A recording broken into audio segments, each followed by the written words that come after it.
Hi guys, Woodruff here. Starting a new semester and also starting to jump into some new PowerPoints because we have a new textbook.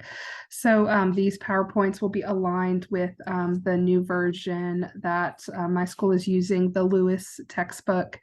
And I'm going to do things a little different based on some feedback for both from people in my class and people that watch these videos that said it helps to kind of have some interactive stuff or some, practice check-ins, knowledge checks, and stuff like that. So hopefully these will help to kind of show you. And again, don't take the questions, like that these are the life and death questions, the only questions you're ever going to see, but it's really about starting to think about how should I be studying. And as I'm doing this PowerPoint, this is a great way to study. Is you kind of, most students want to start with a really, want to start with all of the big picture and then, study hard the details. But a lot of times the better way to start is actually looking at all the details. And then after you watch this, what you need to do is then try to bring together what's the big picture for this. I'm also going to do something a little different. Instead of having a long lecture, I'm going to break it up into different parts. So this first part, this will be best watched if you watch it from if you watch this one and then watch the next one. But if you're just trying to get certain, certain disease processes or parts, this is the intro to hypersensitivity disorders and allergic rhinitis is what this one is going to be over. So we're going to have some meds, a little bit of disease process. We're going to have some fun. Let's jump in.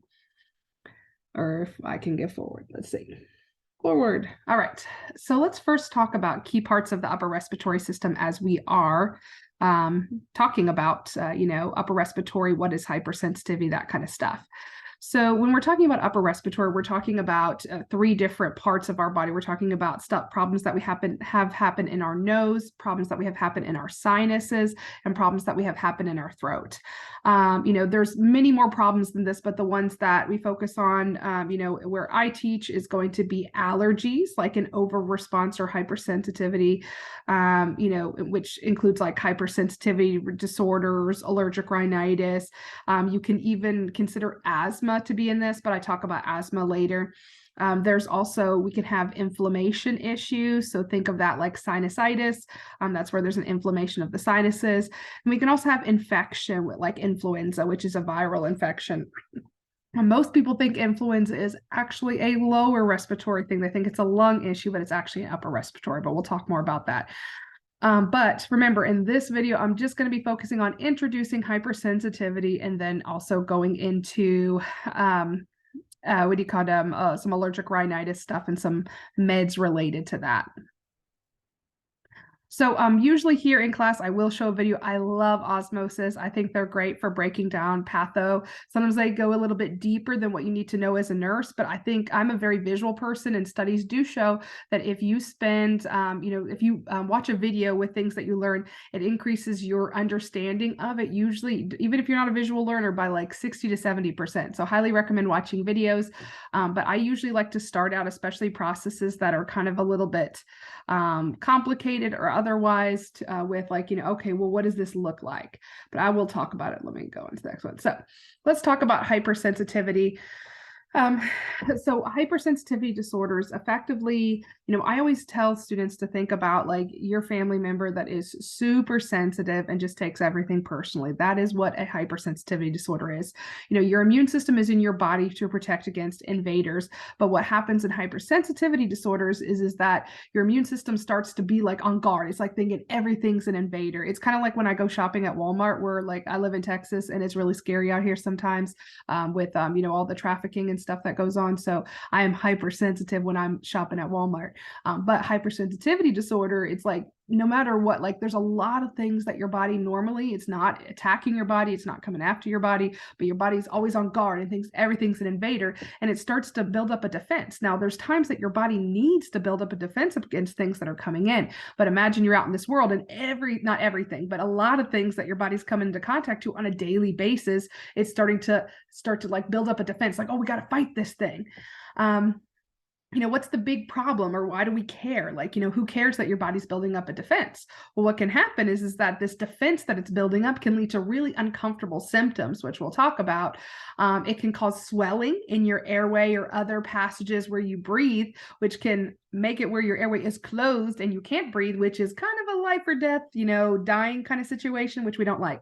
And then, like I said, when it gets really severe, it can also lead to too much relaxation in your blood vessels, also known as vasodilation, which can lead to low blood pressure and shock. So that's what we talk about anaphylactic shock, which we'll get into.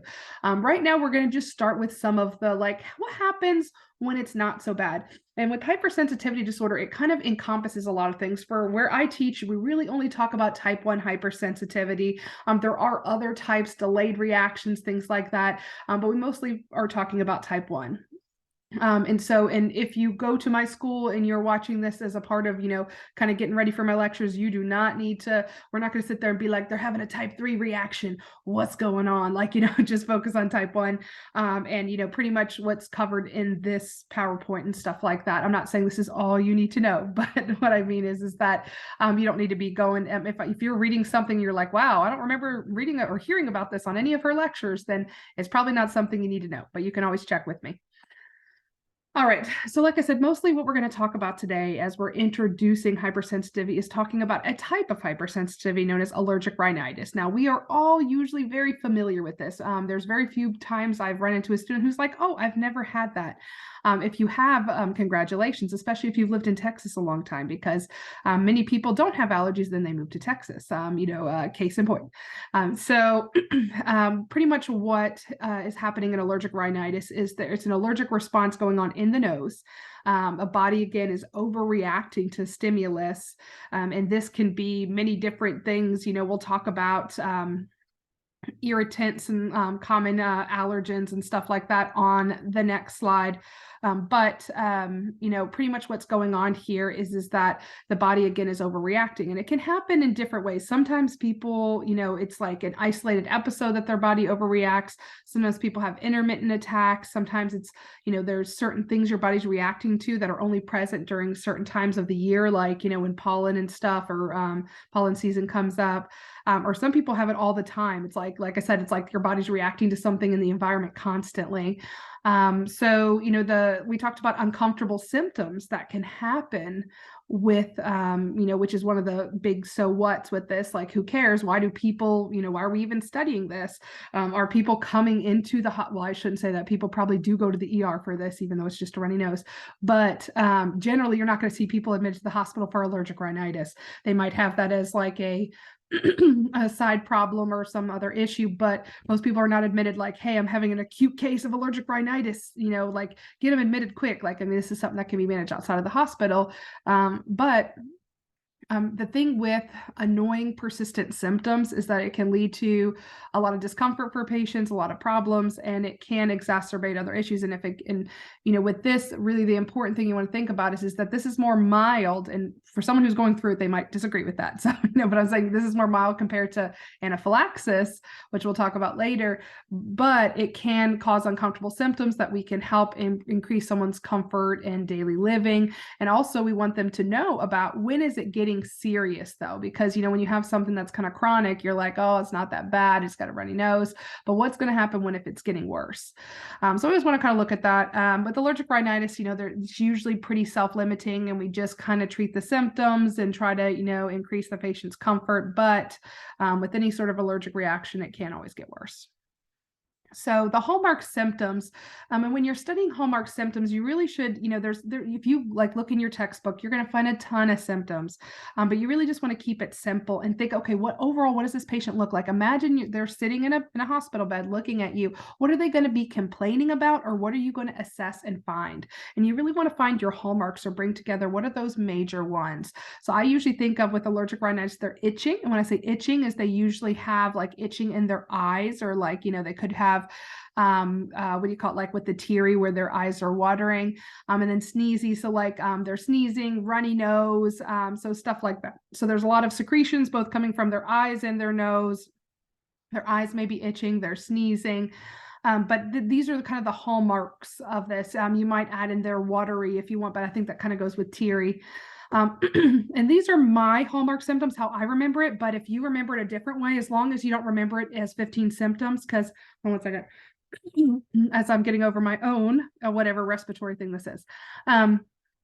But the important thing when you're studying too is you always want to make sure that you are not going in like trying to memorize symptoms, like, okay, allergic rhinitis, here's the symptoms, because then you get to an exam and maybe we use different language or we describe something in a different way and it wasn't something you remembered on your card. It's much better when you're looking at hallmark symptoms, think, what's the picture? Like, imagine this patient and imagine it in your own words, because you can sit there and be like, oh yeah, itchy, sneezy, teary, but does that make sense to you? So make it in words that make sense to you. If you're bilingual or speak other language, it's great to put it in a language that would make sense to you. Or if you like, maybe you've had your own experience with this, as long as it goes with what the textbook's saying. Because again, I've had people come in and be like, oh, I never have this symptom when I had this problem. Okay, but what does the textbook say? Because that's what we're going by. So you always want to kind of have this picture of this patient in your words or your viewpoint. You can take my words if they work for you, but make sure you're not just memorizing what I'm telling you versus really trying to make sense. Why does this make sense? Since we didn't get to watch that video that talked about the allergic reaction, what happens, the reason we are itchy, sneezy, teary, watery, stuff like that is that, when your body is on the defense and it's sitting there and it's like, oh my goodness, an invader's coming in, it releases all these particles that lead you to, it leads to pretty much an opening up where all these particles come in and try to come to the rescue. But things like histamines and things like that can lead to the itching, the increased secretions, like your body's trying to build up a defense. And a lot of times it leads to this like really uncomfortable, but all those particles that it's secreting in that attack, like that's what's leading to this. So, I mean, I'm a person, like, I like to understand the why. If that gets you confused, it's fine just to sit here and be like, oh, okay, yeah, itchy, sneezy, teary, yeah, this picture makes sense. But, a lot of times, again, it has to make sense to you, because it's very rare we're going to have a question like, why is a patient with allergic rhinitis itchy? Because that's not going to help you as a nurse. At the end of the day, it doesn't matter. They're itchy, let's treat it. But it is important for you to understand this in your own head and in your own words. And I think I've hit that nail on the head, hopefully. And so, yeah, I'm trying to incorporate as well into these lectures some tips and stuff for studying. So hopefully if you don't like those, you can fast forward me past this and just focus on the content if you like. But I highly recommend, because especially if you're struggling on your exams, a lot of times what happens is that students are studying, they're just not studying the right way, or they're going too in depth into the content, or they're not focusing on the right things or looking at it in the right way. So it's amazing what a little change of perspective can do. Nursing school's hard, but you're not alone. We can do this. Let's do it. All right, so then let's talk about priority nursing assessments. This is another thing that you want to do. You can see that I've marked hallmarks and I've marked priority. Does this mean this is the only ones you'll ever see? No, but this is telling you these are things that you really want to key in on. So as you're studying, this is where you want to think about, like, okay, so these are the symptoms are what I'm going to, the patient's going to complain about. The assessments are like, what am I going to need to look for? So my priority nursing assessments, these are the ones that are going to give me the most information that's specific to this patient. I need to look at the patient's nose. It might be, from them using tissues a lot, it might be red, it could be, they could be having drainage. We really want to look at the color, because here's the thing is that allergic rhinitis can progress to things like sinusitis and other stuff. And for a person that has allergic rhinitis, we want to think about, okay, like what color is their drainage supposed to be? They should be having clear drainage. If it's changing any other colors, if it's, yellow, green, other colors, we're starting to think about infection. And allergic rhinitis is not infection. It is just, an allergic reaction. It's really watery, clear drainage. So these are the priority. I want to ask the patients what symptoms they're experiencing. So like what things are bothering them. And I want to know that, one, because I want to see how severe their reaction that they're having is, but I also want to know what symptoms I need to treat, because most of allergic rhinitis treatment is symptom management. And then how long have they had the symptoms? I want to see, is this an isolated episode? Is this an attack? Is this something that's happened, like it started around, allergy season, or is it something they've had for years? And then we always want to know with the patient, has it been about the same, or does it seem like it's getting worse, or is it getting better at all? Like, are you starting to see an improvement in your symptoms? All right. So now we're going to do our first. I'm going to kind of X out of this so that we can do this together. So this is a drag and drop. And as you guys are moving into next generation NCLEX fun stuff, We're going to be seeing a lot more of this, so it's always good to get some practice. Drag and drops are really just like Select All That Applies, which y'all hate, but now like they're trying to redress them up. They're like Select All That Applies, but they're called extended Select All That Applies because there's more choices for you to have to do. But this is effectively like doing a Select All That Apply. This is a simple knowledge one. So some of these are a little bit easier than some drag and drops you might see on like next generation kind of stuff, but hopefully it'll help you to get started. It's always great to start with more knowledge, basic questions first, and then as you're studying, you can dig deeper into some of those applications. So let's drag and drop the common allergens. Let's see. What do we think the common allergies in? I don't think chocolate is a common allergen related to allergic rhinitis. You always got to read the question. I know peanuts and chocolate might be common allergens in general, but not related to allergic rhinitis. Like people usually don't eat chocolate and then get a runny nose. So I'm going to guess perfume. I think mold, maybe. Pollen. That sounds right. Animal fur for sure. A lot of people get that. Cigarette smoke. I think laundry detergent's more going to be something like topical, like that they would have a reaction. So those are the correct answers. So we want to think about things that we're going to have in the air that we're going to come into contact with.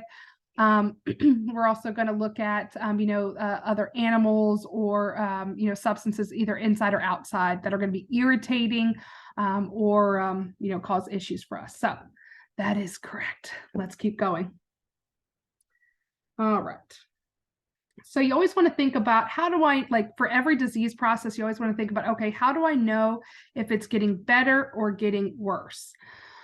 So for allergic rhinitis, like I said, it's mostly just uncomfortable symptoms. Most people are not coming in like, I'm dying of allergic rhinitis. Now, some people might be because it's really uncomfortable. But what I mean is that most people, it's uncomfortable, but, they can live with it on a day-to-day basis. But we do want to look for what are those signs, like, because this is what we do in nursing schools. A lot of times we'll put like questions in that you have to notice the cues and the questions that are showing you the patient's getting better or getting worse. So for every disease process, you always should say, hey, here's how I know they're getting better. And here's how I know they're getting worse. And in my new PowerPoints, I'm trying to incorporate that as well. So what we're going to be looking for is if they're getting worse, they might be developing signs of infection or additional sinus symptoms. Because usually with allergic rhinitis, there's no pain here. There's no really pain at all with allergic rhinitis. It's just discomfort, like it's the runny, really itchy, and like, the sneezing a lot, but there shouldn't be a lot of pain. If there's, any signs of infection or like sinus signs, then these are things that we would, want to report and maybe look deeper to see if there's an infection going on. So you would look for a fever.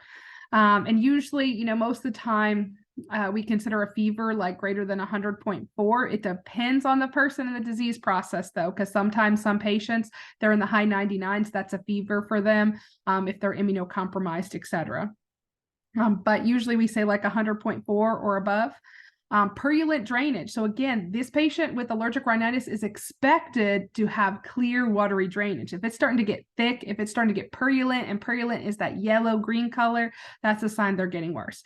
Then also if they're starting to have sinus pain. So if they're starting to have, any sort of change here in their sinuses where they're having discomfort or they're starting to complain of pain here, sinus headaches, that kind of stuff. Those are signs that maybe something has happened where they started with maybe allergic reaction, but now we're getting into a deeper problem, which is, that they possibly could have sinusitis.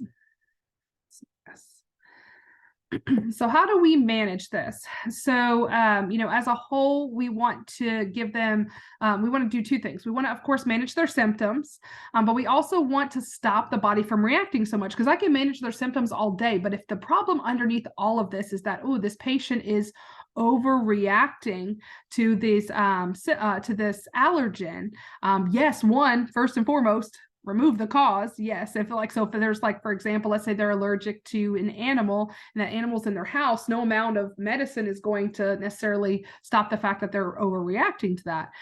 We'll talk about some possible things you can do, but, as a whole, we're stuck here. Like there's not a lot we can do. So we need to remove the cause, of course. But we want to give medications that are going to stop me from reacting so much. And there's some that can be used to prevent.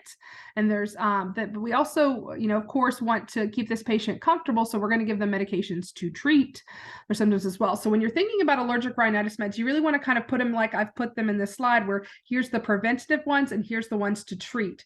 Because you could have a question that asks you that's like, hey, a patient has allergic rhinitis. What are we going to do to treat them? Like to treat their symptom of this, and if I said, nasal corticosteroids, that's not going to treat their symptoms right now, but it's going to prevent them from reacting so much. So sometimes we do get you with that lingo there. We might ask you the other way around, which of these is going to prevent if you have chronic, allergic rhinitis, which of these will best help prevent? So we're going to go through each of these. So I'm not going to go too deep into the meds, but I do want to just focus on there's preventative meds and then there's treatment meds. And you can see that the prevent and the treatment meds one can be used to prevent and treat. We'll talk about it. But yes, so, as a whole, if I'm taking care of a patient, I'm going in and they're like, man, my eyes are itching, my nose is watering, or that sounds weird. I'm having this really bad watery drainage, whatever. There's a different med I'm going to use versus if a patient is just not having any symptoms, but they're like, hey, I react a lot to, pollen or something like that. I want to make sure I keep up with their maintenance medications. So the nursing focus here, the most important thing we can do as the nurse, and you always want to think about this when you're reading your textbook, when you're going through, you should always be focused in or honed in on what is my role as the nurse. You can know the deep patho, and I've known some students that could talk me into circles, they knew the patho better probably than I did. But at the end of the day, really what we're trying to teach you here is what you're going to need to know as the nurse. And you do have to know a basic level of what these things are, but you don't have to know necessarily cell level deep about these things. So the most important thing we can do as the nurse is figure out the cause. We want to identify the trigger. We do this through a thorough history. Usually we ask them questions like, okay, is there something, I felt like oh, yep. I was going to say, I felt like I changed slides. We want to do a thorough history where we want to see what is there something new that they've been exposed to? Again, trying to get that timeline. A lot of times it's hard to do. They may need to keep a diary. A diary can be a really helpful tool to kind of see okay, what's been going on, or is there any changes lately? When are their symptoms the worst? Is there a certain time of day? Is it when they go outside, or is it worse when they're in their house? That kind of thing. And then we want to encourage them to, of course, avoid their triggers when possible, because that's going to be the most important thing. Because again, once the body starts overreacting and forms that reaction, it's not something that normally goes away on its own. All right, let's do another one. So we're going to do some matching to avoid triggers in the house. So we want to put these into a category. Which of these things do we want to avoid or remove, and which of these things are actually going to help?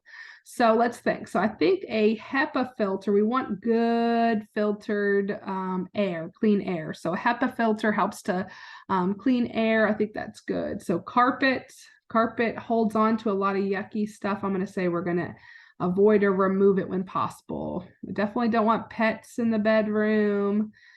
Sadly, and I mean, it's funny, they say no pets in any living areas, I think, in the textbook that we use. It's so no pets then. So yeah, most people don't keep their pets outside all the time. So plants in the bedroom too, since those can definitely be common triggers. Let's see, I'm gonna make this one a little bit longer. I would say doors within the house should be open. And this is kind of the thing that's a little bit funny. So that pretty much what we want the windows and the doors to the outside closed, because we don't want all those allergens coming in. But we, one thing that if we have really closed, dark spaces, it can, promote mold and other growth. So it's good to keep air circulating in the house. We just don't want the allergens from the outside coming in the house. So doors within the house should be open, but the doors or the windows to the outside should stay closed. Oh, cigarette smoking, definitely want to avoid that, which leads me to just have these two. So house temperatures, we want to keep everything cool and dry, warm and humid and moisture. If you don't like that word, I'm so sorry. I know it's a trigger for some people. And I apologize, it's not for me, but I have my own, so I feel you. So, we want to keep things cool and dry as a whole. Any sort of, when things are very wet or when things are warm, so you think that your W is wet and warm, it promotes mold and other bacterial growth, which can lead to more allergic rhinitis. Then also we want to wash everything in hot water, because hot water is going to kill, a lot of the spores and other stuff that is causing us to react. All righty. Hopefully those are helping. So now let's get into some of these meds. Now meds can be overwhelming. Every school is different, but I'll tell you, for us, we focus less. It's possible you can have a question that's asking you about how these help, but it's usually talking about how they, like, what is the patient going to tell us is better, versus focusing on like all the cell level stuff again, like, and getting too deep. So really focus on what the big picture is here. And if you make flashcards for these, you want to focus on, like, yes, you want to know the names and be able to identify them. So you want to see like what's in the name that's going to help me to remember this. And I'll have that. I have like rhyme time and stuff like that, and other ways to remember these meds. But don't get too deep into the patho is what I'm recommending. So antihistamines are oral medication. It can be used to treat or prevent reactions. It can be given other ways, like you can give IV Benadryl or diphenhydramine as well. But usually, most of the time in the hospital, we're giving oral, and that's what most people are obviously taking at home, since people shouldn't have IVs at home, but whatever you do for fun. So what they're going to do is they can treat the symptoms. So these can be used to actually, a patient's there sitting there saying, oh man, this is really killing me. I can give them this, and this can make their symptoms better. But they also block that histamine, and think histamine, that's the, I was about to think of, like a funny little mnemonic about it. I was going to say like histi makes you itchy, but it does not rhyme at all. So I'm going to just keep moving on before I embarrass myself more. Like histamine, again, is that one that causes a lot of those itching symptoms, but it also is a part of that allergic reaction. So if it's an antihistamine, it also blocks that histamine release. So it means less symptoms and less reaction. I'm not going to have as many attacks because the actual reaction that's happening is being blocked. So when should you tell this patient to take this medication? Well, for this one, and this is the only one that can be used to treat and to prevent, we can take it before we're being exposed. So like, this is something great to do. Like I had a friend when I was in high school that she was allergic to like all animal furs. And so we always like to go to this one friend's house to hang out and, do whatever teenagers do. I will save that for your imagination. She would always have to take her antihistamines before she came, because it helped, because my friend had many, many dogs. She can also take it after to treat uncomfortable symptoms. So, if you forgot to take it before, if you didn't know you were going to be in touch with an allergen, then you can take it after. It's always better to prevent if we can, but if we can't prevent it and the symptoms start, then we can take it after as well. So, and this is something really important to hone on. How will, like when you're studying meds, you want to know, how will I know it worked, and how will I know there's a problem with it? So how will I know these medications worked? Well, we'll see there's a decrease in symptoms or a decrease in the number of attacks. So the patient's either going to say, hey, I'm having less, like you really want to think about this. Like, what are they going to say? Well, oh, I'm not itching so much in my eyes. I'm not sneezing as much. I'm having less watery secretions, things like that. I'm not tearing up so much. Or they might be saying, man, I haven't had those problems in a while.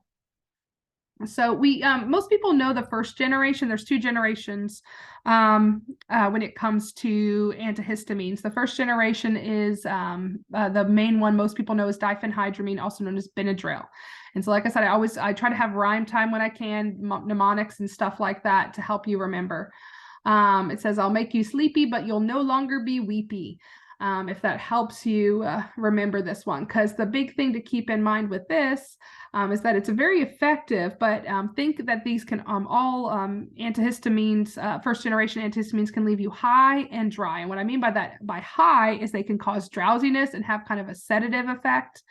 And then dry, because they also have anticholinergic properties. They can give you dry mouth, constipation, urinary retention, things like that, which can be serious at very extreme levels, of course.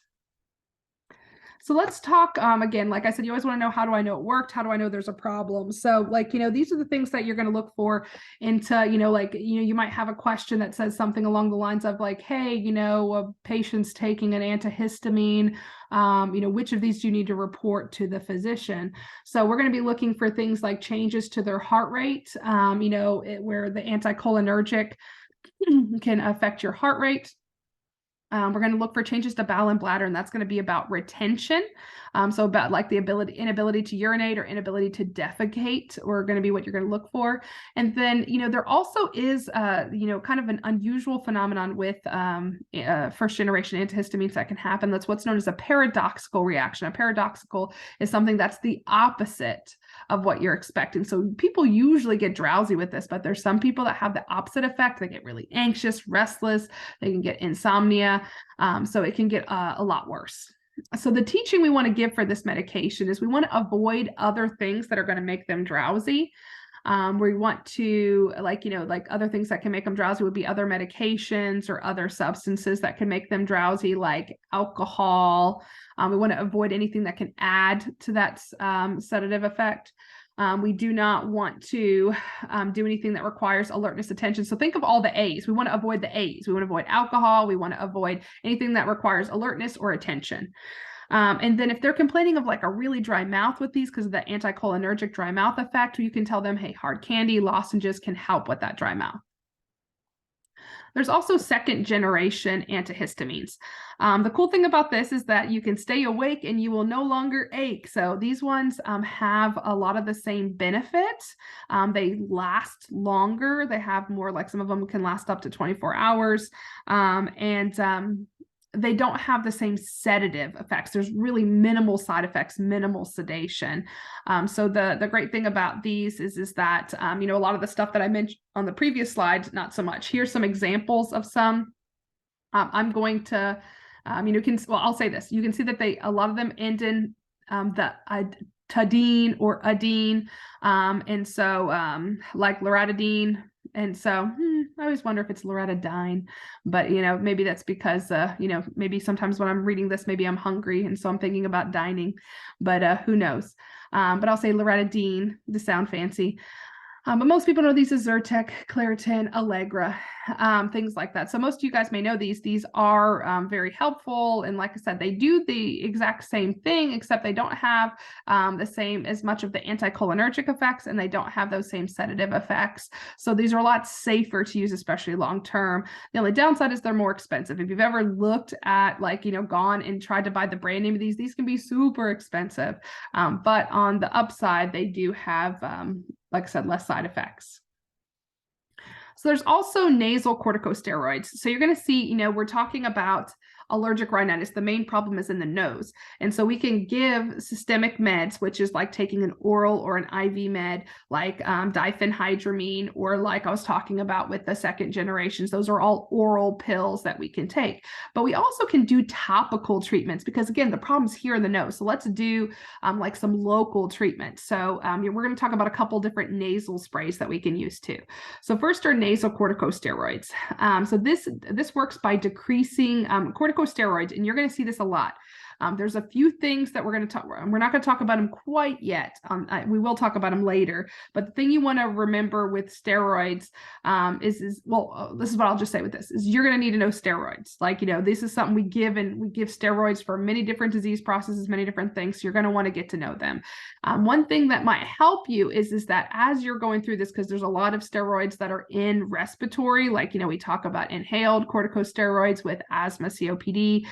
We talk about them with musculoskeletal disorders. We talk about them with inflammatory disorders like inflammatory bowel. We talk about them. There's other places too. I'm just trying to think throughout the semester. There's a ton of uses for steroids, a lot of like the autoimmune and where your body's attacking itself. So, but what help you, especially as you're starting to learn these meds, is know that all steroids end in ONE or IDE. So ON and IDE help inflammation hide. So no matter where we're using the steroid, like for this one, we're using it in the nose. We're going to be using it in order to help to decrease inflammation. And the great thing about this one is it's very local. So like we're literally getting straight to the issue. The issue's here in my nose. I'm going to decrease the inflammation right there in the nose. So you can see all of these ending in own or "ide." So these are some examples of some nasal sprays that may be used for allergic rhinitis.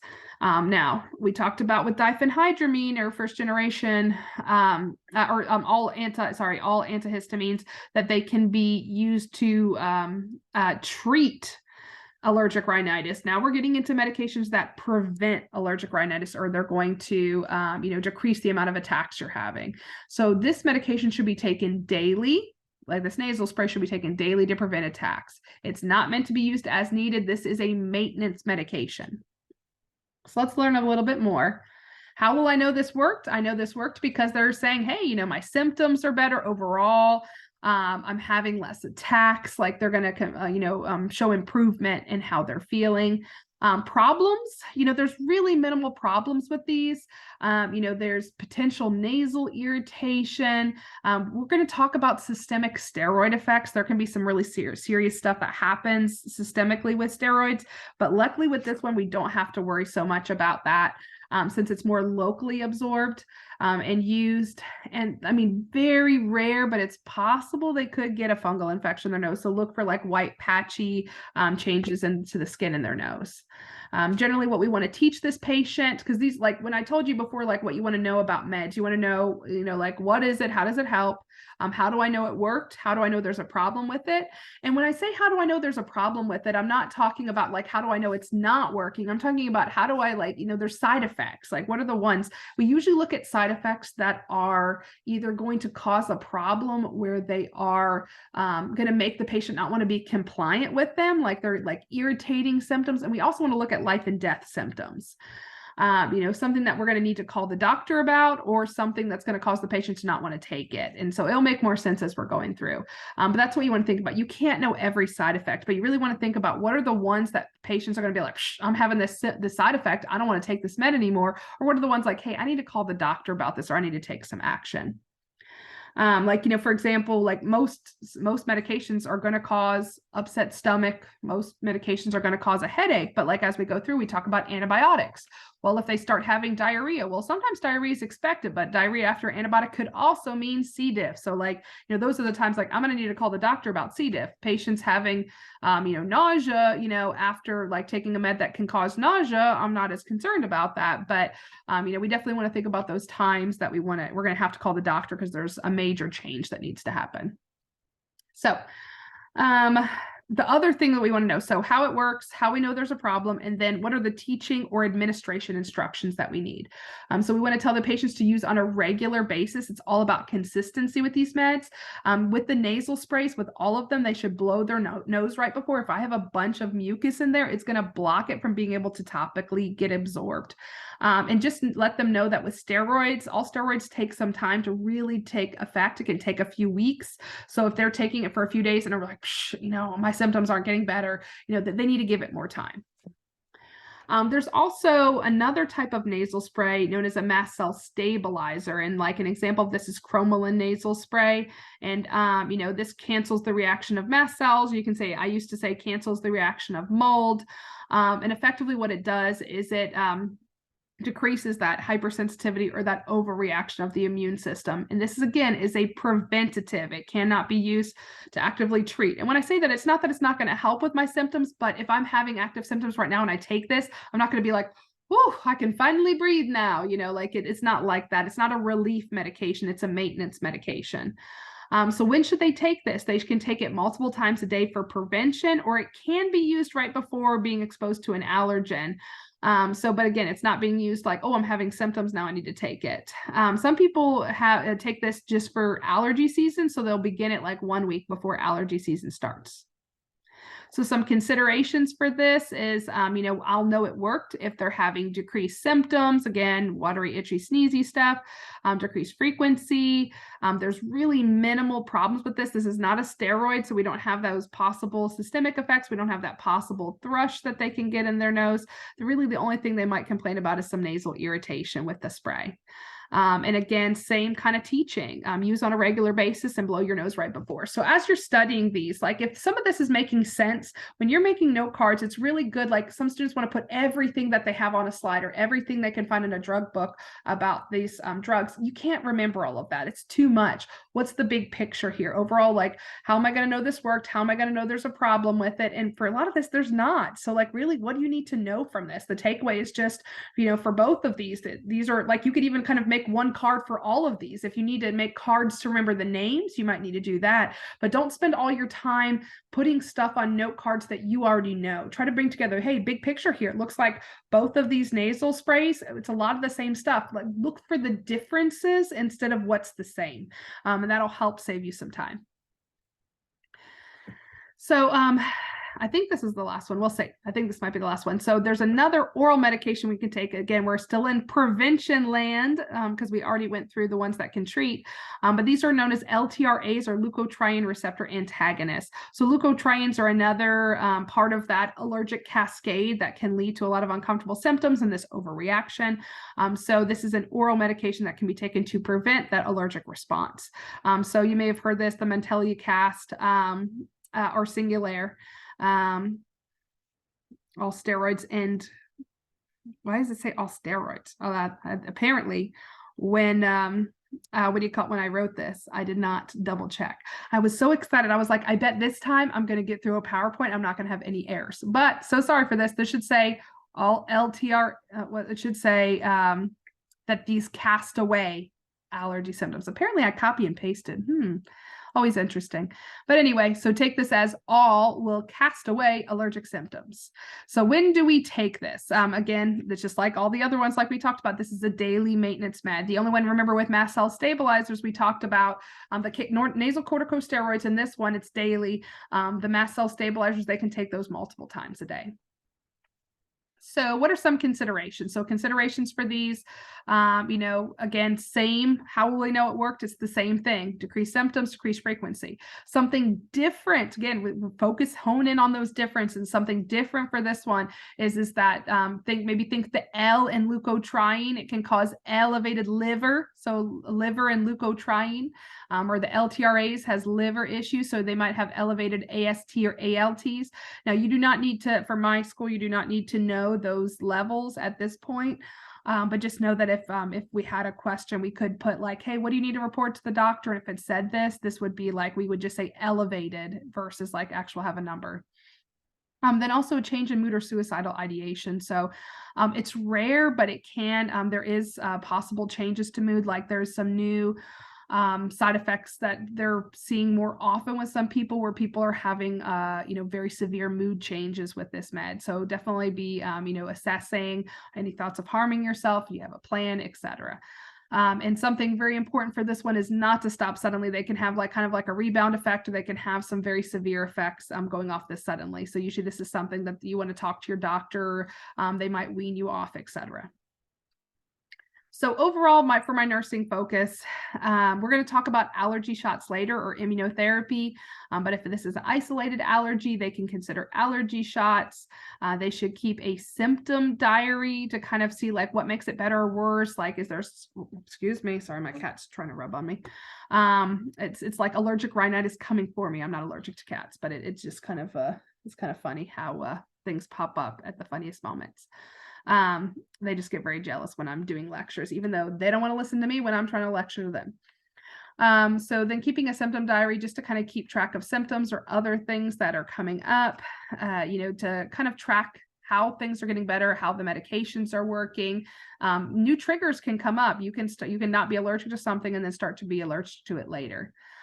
Telling them to avoid their triggers whenever possible. Some things are hard. I know that my husband has a friend who is so allergic to peanuts, and this is not with allergic rhinitis, because again, that's something different, but is so allergic to peanuts that they can't even walk into a Chick-fil-A. So, everyone's a little bit different, but there's some people that are allergic to things but still don't want to avoid them, but it's the best way because that reaction is going to happen. And like we said, the general housekeeping, removing carpeting, air filters, cool and dry temperature, keep things clean, good ventilation is so key. And I have this picture that kind of talks about different stuff like we want to avoid smoke particles, skip the wood burning fireplace, don't smoke inside, keeping pets out of the bedroom.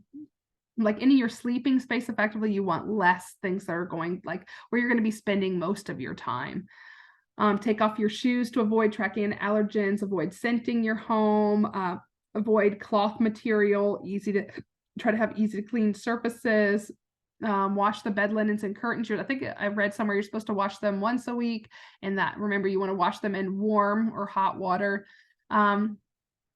Try to avoid too much moisture because of mold and dust mites, the HEPA filters, solid flooring, avoiding carpeting, like things like tile wood and linoleum are good, and exhaust fans to lessen cooking fumes and moisture. All right, I think this is the last thing we'll do. Let me check. Yes, this last thing we'll do for this lecture. So we have a matching. Ooh, fun. So after you do meds, like a great thing to do on my Google Drive, I have some matching for meds and stuff like that, doing something like that, or even jumping in and doing some practice questions and really see, like when you do the practice question, can you identify that med? Try to do it without your notes or do a case study or something like that and see if you can pick out those meds. So let's see if we can. Let's look over here. So which one can elevate their AST or ALT? Well, that was the one that started with an L for liver. Leukotriene. So leukotriene receptor agonist is A. Decreases inflammation in your nasal passages. Well, that sounds like nasal corticosteroids. But I'm going to keep going because I'm not sure yet. It says, do not take this with other things that will make you sleepy. That definitely sounds like antihistamines. So that's going to be a lot of trouble. So antihistamines is C. And then prevents release of histamine and leukotrienes. So yes, so it sounds like based on this, because corticosteroids is all about decreasing inflammation, I would say nasal corticosteroids is B and mast cell stabilizers is D. Now, if you just read this too quick, it says prevents release of histamine. You're like, oh, antihistamines. But again, you always want to look for what's the best answer here. So that is allergic rhinitis and beginning of hypersensitivity. I hope you had fun. And I only had one error this time that I need to change on my PowerPoint. So thanks for hanging in there with me. I'll see you for the next one.